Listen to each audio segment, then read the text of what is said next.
നീങ്ങിത്തുടങ്ങിയ ട്രെയിനിൽ ഓടിക്കയറാൻ ശ്രമിക്കുന്നതിനിടെയാണ് മാധ്യമപ്രവർത്തകനായിരുന്ന സിദ്ധാർത്ഥിന് ഒരു അപകടം സംഭവിക്കുന്നത്. പ്ലാറ്റ്ഫോമിനിടയിൽപ്പെട്ട കാലുകൾ പിന്നീട് മുറിച്ചു മാറ്റേണ്ടി വന്നു. 2022 നവംബറിന് സൂറത്തിൽ വെച്ചായിരുന്നു ഈ ഒരു സംഭവം ഉണ്ടാകുന്നത്. അതിനുശേഷമാണ് ഇപ്പോൾ ഹൈക്കോടതിയുടെ ഉത്തരവ് വന്നിരിക്കുന്നത്. 8 ലക്ഷം രൂപ നഷ്ടപരിഹാരം നൽകണം എന്നതാണ് കോടതിയുടെ ഒരു ഉത്തരവ്. ആദ്യം റെയിൽവേ ട്രിബ്യൂണൽ പറഞ്ഞു വരുത്തിവെച്ച ഒരു അപകടമാണ് എന്നാണ് പറഞ്ഞത്. അതിനുശേഷമാണ് ഹൈക്കോടതിയുടെ ഇപ്പോൾ ഒരു അനുകൂലമായ ഉത്തരവ് വന്നിരിക്കുന്നത്, അല്ലേ? അപകടം നടന്ന് ഒരു 1-2 വർഷങ്ങൾക്ക് ശേഷമാണ് ട്രൈബ്യൂണലിൻ്റെ മുമ്പിൽ ഹാജരാകാനുള്ള ഒരു സാഹചര്യം വന്നത്. അപ്പോൾ ട്രൈബ്യൂണൽ ഇതിനെ പരിഗണിച്ചത് വെസ്റ്റേൺ റെയിൽവേയും, എതിർകക്ഷിയായ വെസ്റ്റേൺ റെയിൽവേയും വാദിച്ചത് അയാൾ തന്നെ വരുത്തി വെച്ചൊരു അപകടമാണ്, അതുകൊണ്ട് കോമ്പൻസേഷൻ നൽകാൻ അല്ലെങ്കിൽ ഒരു അയാളുടെ ക്ലെയിം അനുവദിക്കാൻ കഴിയില്ല എന്നുള്ളത് തന്നെ അംഗീകരിച്ചുകൊണ്ടാണ് ട്രൈബ്യൂണലിൻ്റെ ഉത്തരവും വന്നത്. പക്ഷേ പിന്നീട് അപ്പീൽ നൽകി.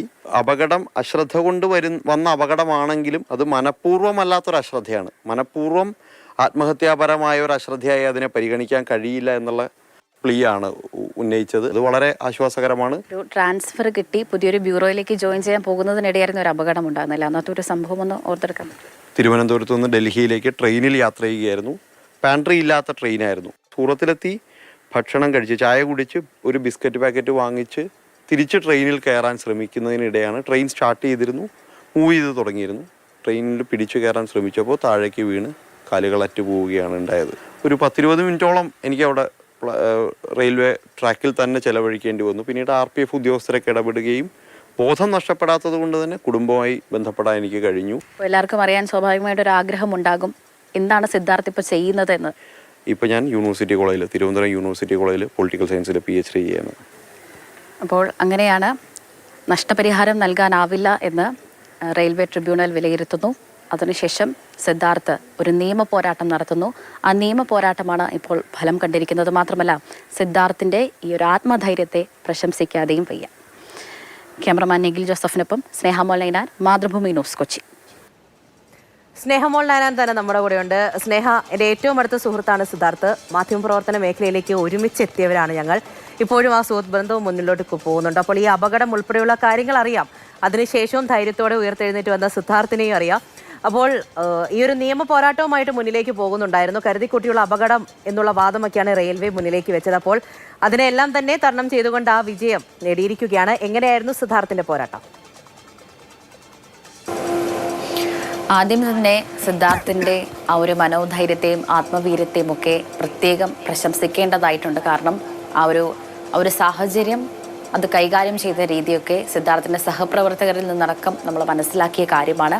2022 സിദ്ധാർത്ഥിന് ഒരു അപകടം ഉണ്ടാകുന്നത്. നീങ്ങിക്കൊണ്ടിരുന്ന ട്രെയിനിൽ പെട്ടെന്ന് ഓടിക്കയറാൻ ശ്രമിക്കുന്നതിനിടെയാണ് പ്ലാറ്റ്ഫോമിൽ വീണ് പോവുകയും കാലുകൾ അറ്റുപോവുകയും ചെയ്യുന്നൊരു സാഹചര്യമൊക്കെ തന്നെ ഉണ്ടായത്. ഇപ്പോൾ സിദ്ധാർത്ഥിനെ സംബന്ധിച്ചിടത്തോളം ജോലിയുടെ ആവശ്യത്തിനായൊരു ട്രാൻസ്ഫർ ആയിരുന്നു. ഡൽഹിയിൽ ജോയിൻ ചെയ്യാൻ വേണ്ടിയിട്ടായിരുന്നു സിദ്ധാർത്ഥ് പോയത്. ഇപ്പോൾ പാൻട്രി ഇല്ലാത്തൊരു ട്രെയിനായിരുന്നു.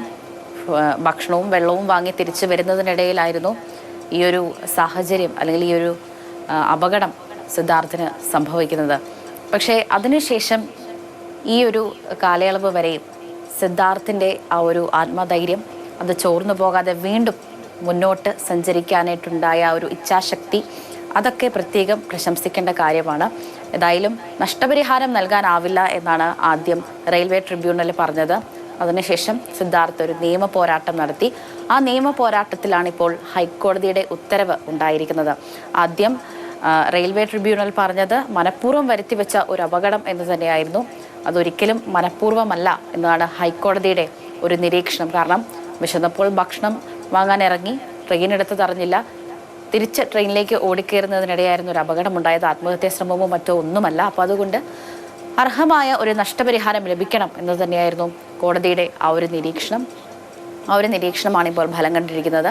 ഏകദേശം 8 ലക്ഷം രൂപ നൽകാനാണ് കോടതിയുടെ ഒരു ഉത്തരവുണ്ടായത്. അപ്പോൾ സിദ്ധാർത്ഥിനെ സംബന്ധിച്ചിടത്തോളം സിദ്ധാർത്ഥ് ഇപ്പോൾ PhD ചെയ്യുകയാണ്. പൊളിറ്റിക്സിലാണ് PhD ചെയ്യുന്നത്. മാത്രമല്ല കൃത്രിമക്കാലടക്കം അങ്ങനെ ഭാരിച്ച ചെലവുകൾ, ചികിത്സാ ചെലവുകളും ഒക്കെയുണ്ട്. അപ്പോൾ അതൊക്കെ ഒരു വലിയ ഭീമമായ തുകയാണ്. അപ്പോൾ ഈ 8 ലക്ഷം രൂപ വലിയൊരു ആശ്വാസമാകുമെന്നത് തന്നെ തീർച്ചയാണ്. പക്ഷെ വീണ്ടും പറയുകയാണ്, മറ്റാരെങ്കിലും ആയിരുന്നുവെങ്കിൽ, അല്ലെങ്കിൽ ചെറിയ കാര്യത്തിന് പോലും വിഷമിക്കുന്ന അല്ലെങ്കിൽ തളർന്നു പോകുന്ന ആളുകളുണ്ട്. അവർക്കൊക്കെ ഒരു മാതൃക തന്നെയാണ്, അവർക്കൊക്കെ ഇത് കണ്ടു പഠിക്കാൻ പറ്റിയ ഒരു അതിജീവനത്തിന്റെ ഒരു കഥ തന്നെയാണ് സിദ്ധാർത്ഥിന്റെ ഒരു ജീവിതം എന്ന് തീർച്ചയായിട്ടും പറയുന്നത്. ഉറപ്പ് തന്നെയാണ്. അപ്പോൾ ഒരു നിയമ പോരാട്ടവുമായിട്ട് മുന്നിലേക്ക് പോകുന്നുണ്ടായിരുന്നു. ഞാൻ പറഞ്ഞു അപകടം ഉൾപ്പെടെയുള്ള കാര്യങ്ങൾ എങ്ങനെയായിരുന്നു അതിനെ തരണം ചെയ്ത് മുന്നിലേക്ക് വന്നത് തുടങ്ങിയ കാര്യങ്ങളൊക്കെ അറിയാവുന്ന വ്യക്തികളാണ് ഞങ്ങൾ ഓരോരുത്തരും. അപ്പോൾ മനഃപൂർവ്വം വരുത്തി വെച്ച ഒരു അപകടമാണ് തുടങ്ങിയ കാര്യങ്ങളാണ് മുന്നിലേക്ക് സിദ്ധാർത്ഥിനെതിരായിട്ട് വാദിച്ചത്. പക്ഷേ അതിനെല്ലാം തരണം ചെയ്തുകൊണ്ടാണ് ഹൈക്കോടതി ഇങ്ങനെ ഒരു വിധി പറഞ്ഞിരിക്കുന്നത്.